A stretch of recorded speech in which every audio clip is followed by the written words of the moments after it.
Shalom. Jules César était un général romain dans les années 60 avant Jésus-Christ. Sa stratégie militaire et politique était stupéfiante. Il avait vaincu les Gaulois, construit un pont sur le Rhin et traversé la Manche pour envahir l'Angleterre. Sous sa direction, la majeure partie de l'Europe était tombée sous le contrôle de Rome. Lorsqu'on lui ordonna alors de rentrer chez lui pour affronter un Sénat corrompu, il amena son armée et prit le contrôle du gouvernement. Il a entrepris des réformes pour unifier le pays. Et même, il a mis fin à la corruption. Il a lancé une réforme agraire.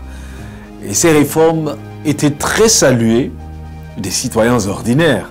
Mais ça a provoqué la colère des élites. Il a été assassiné parce que Cassius et Brutus étaient jaloux de lui. Je vais évoquer une autre expérience totalement opposée. C'est l'histoire de Sir Walter Scott qui a été pendant des années la principale figure littéraire britannique. Personne ne pouvait écrire aussi bien que lui. Et puis Lord Byron apparut et sa grandeur fut évidente. Puis un critique anonyme a fait l'éloge de ses poèmes dans un journal londonien. Il encensa ses œuvres brillantes de génie poétique et déclara que Scott ne pouvait plus être considéré comme le principal poète de l'Angleterre. On découvrit plus tard que le critique anonyme n'était autre que Sir Walter Scott lui-même.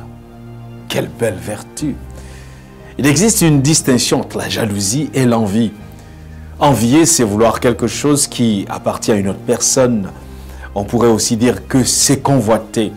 En revanche, la jalousie, c'est la crainte que quelque chose que nous possédons ne soit enlevé par une autre personne. De telles situations sont très fréquentes.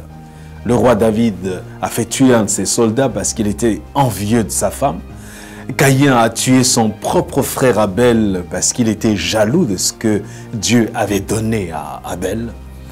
Et donc, la jalousie n'est pas ouverte à la raison et conduit à la médisance, à l'amertume, à la violence, au commérage, au vol et au meurtre.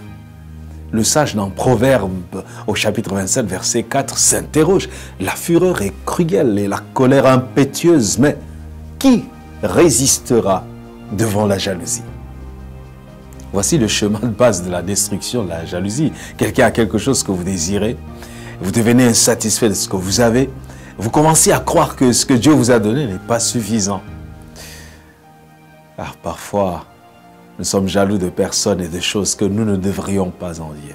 Peu importe la réussite d'une autre personne ou l'attrait de ce qu'elle possède, Dieu dit qu'à la fin, ce sont les justes qui sont récompensés. Si tu es fier des compliments que l'on fait à ton collègue, alors tu es heureux. Si le bonheur des autres ne fait pas ton malheur, alors tu fais preuve d'une grandeur d'âme. Tu as compris qu'un cœur joyeux est un bon remède. Mais un esprit abattu dessèche les eaux. Qu'est-ce qui met la joie dans mon cœur? Proverbe 23, 17 à 18 répond si bien. Que ton cœur n'envie point les pécheurs, mais qu'il ait toujours la crainte de l'Éternel. Car il est un avenir et ton espérance ne sera pas anéantie. Dieu ne te déteste pas. Il t'aime. Jésus, il t'aime d'un amour réel au point de mourir pour toi. Jésus a pris des clous dans ses mains et ses pieds pour purifier ce cœur plein d'envie et de jalousie. Contentez-vous de ce que vous avez et bénissez Dieu de ce que l'autre possède de plus que vous. On raconte une légende de deux commerçants qui étaient des rivaux acharnés, mais alors acharnés. Leur magasin se trouvait juste en face l'un de l'autre. Ils passaient chaque jour à surveiller les affaires de l'autre.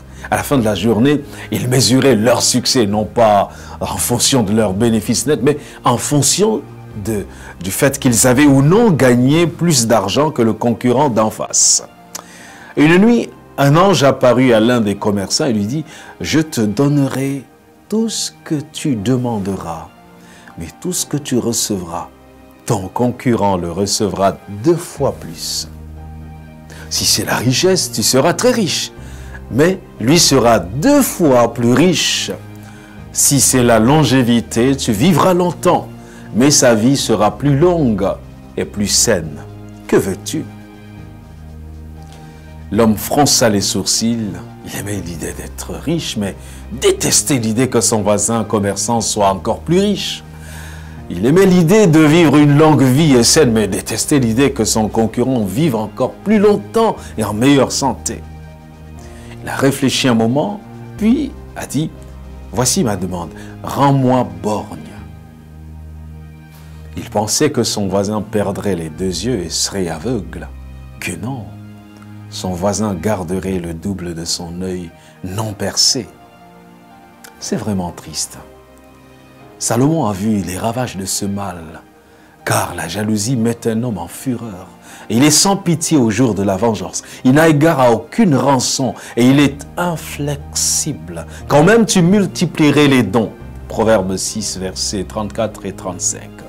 La jalousie a poussé Saül à considérer les exploits de David comme une menace pour son autorité et son royaume. La jalousie transforme vos amis, votre famille ou vos collègues en concurrents. Elle vous pousse à les voir avec méfiance plutôt qu'avec amour. La jalousie et l'envie nous font souvent voir des conspirations et des complots qui n'existent pas vraiment. Que se passe-t-il lorsque nous considérons le succès des autres comme une menace? Eh bien, nous entrons dans une progression sinistre. L'amertume s'installe en nous, produit des ronces et des épines, puis la mort. Contentez-vous de ce que vous avez, car Dieu lui-même a dit « Je ne te délaisserai point et je ne t'abandonnerai point ». Hébreux 13, verset 5.